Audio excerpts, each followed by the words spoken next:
Panoorin po natin ang munting video na ito. Ako po'y taos-pusong nagpapasalamat sa mga teacher sa Karay-Karay Central School.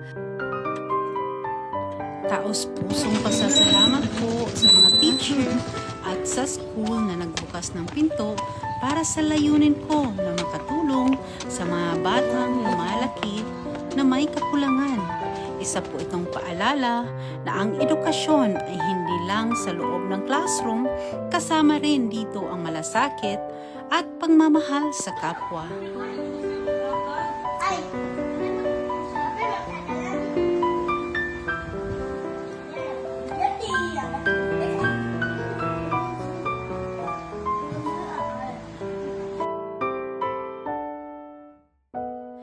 Salamat po sa pagtulong na matupad ang munting pangarap ko na makapagbigay kahit konti para sa akin.